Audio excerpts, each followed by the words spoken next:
yow yaa muuru wala man maa muuru professeur luy sa yoon ci sama muuraay jàng la ñu séq école luy sa yoon sama muuraay jàng la ñu séq da ngay jaay damay jënd li may jënd nag ak sama ngëm-ngëm waroo ko mën a teggi waaye attanuñ ko nag wallaahi attanuñ ko.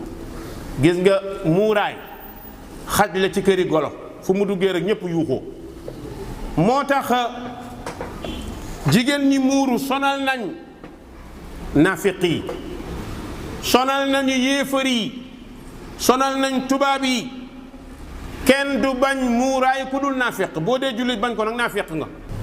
jigéen bu bëgg a bokk ci jullit ñi da nga muuru il faut ñuy waxante dëgg bépp jigéenu jullit dafa war a muuru sa ñàkk a muuru bañ li yàlla indi la bañ li yàlla digle la. maa kaana li muminin wala mumina ida qada allahu wa rasuluhu amran an yakuna lahum alxiyaratu min amrihim. yàlla nee na yellul ci yow jigéenu jullit bii man yàlla ma digle yonent bi digle ngay ut choix entre digle yàlla ak digle tubaab.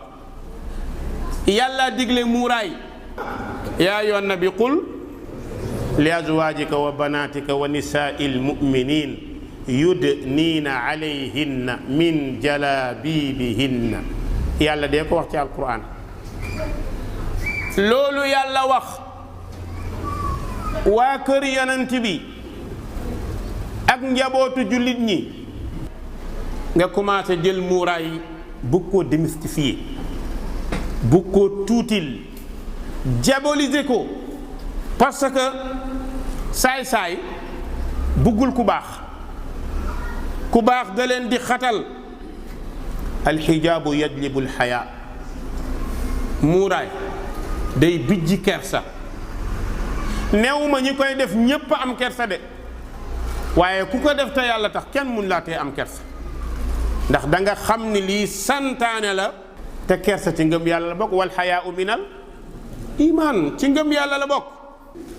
moo tax saa bu jigéen muuroo xam nga saay-saay xol bi alladi fi qalbihi marad kooku buggul gis jigéen bu muuru du ko mën a gis du ko supporter parce que xam nga boobu góor lan la bëgg jigéen ñu def yaramu neen futteeku waaw école la classe la plus de presque 90% muuru wuñu bu ci 10 muuroo 10 yooyu waru leen a feebar ndax ñoom moom seen bopp am nañu droit muuraay.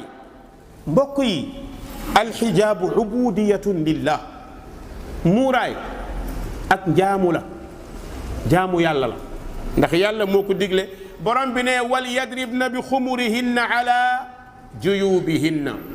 mbokk yi alxijaabu ifatun muuraay day fekk jigéen de jigéen ju bëgg a fegu sa professeur lu mu saay boo muuroo dana arrière. xale yu góor yi ci mbedd yi ñemewuñ laa piis xalaatuñ ko moom kay foo rombe rek may leen ko mu jàll waaye borom yére yu dang yi fu ñu rombee ñu dóor leen bal tuy booy nu mu demee nag affaire yi.